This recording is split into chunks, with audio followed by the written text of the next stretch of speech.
उपाध्याय जी, मैं आपका रुख करना चाहूंगा। देखिए, लगातार भाजपा की ओर से यह कहा जाता है कि बीच में कांग्रेस आ गई थी, इस वजह से काबू करने में इतना ज्यादा हमें समय लग रहा है। 5 साल में ऐसी क्या ही गंद फैला दी जो पहले भी साफ करने में समय लग गया था, अब फिर से शुरू किया है तो उसमें भी समय लग रहा है।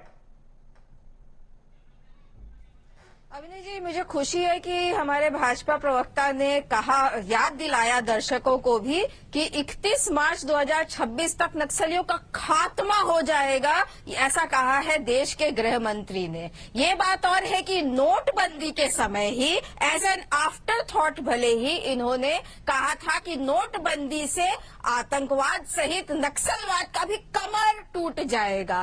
तो इस तरह के बड़े बड़े दावे सुन सुनकर अब हमारे भी कान पक गए, जनता त्रस्त हो गई। लेकिन एक आंकड़ा देना चाहती हूं आपको। पिछले 10 महीने का अगर आप आंकड़ा उठाएं, जब दावा किया जा रहा है कि बहुत नक्सली खत्म कर दिए गए हैं, उस पिछले 10 महीने में हर सप्ताह 2 सिविलियन, ध्यान दीजिएगा अभिनय जी, यानी कि हर तीसरे चौथे दिन एक सिविलियन का डेथ हो रहा है, मारे जा रहे हैं नक्सली हमले में।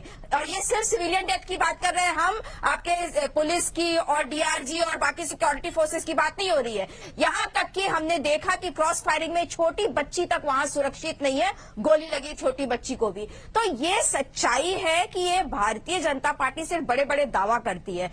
एक और आंकड़ा यहाँ प्रस्तुत याद दिलाना चाहेंगे आप जनता को, आपके दर्शकों को, जी 3 से 4 तहसील में था इसी भाजपा के राज्य में, जब भाजपा का राज था हमारे छत्तीसगढ़ में, मुश्किल से 3 से 4 तहसील में नक्सलवाद था, जो इन्हीं भाजपा के राज में, रमन राज में फैल करके 10 से ज्यादा जिले नक्सल के चपेट में आ गए। तो ये जो बड़े बड़े दावे करते हैं वैसे ही है जैसे आज ही आपने देखा होगा कि अब तो काला धन पे केस भी नहीं होगा। ठीक है, ठीक है, जवाब दीजिए गंधर्व जी। गंधर्व जी जवाब, सब चलेगा। ठीक है गंधर्व जी जवाब, बड़े बड़े दावे हैं इनके। जवाब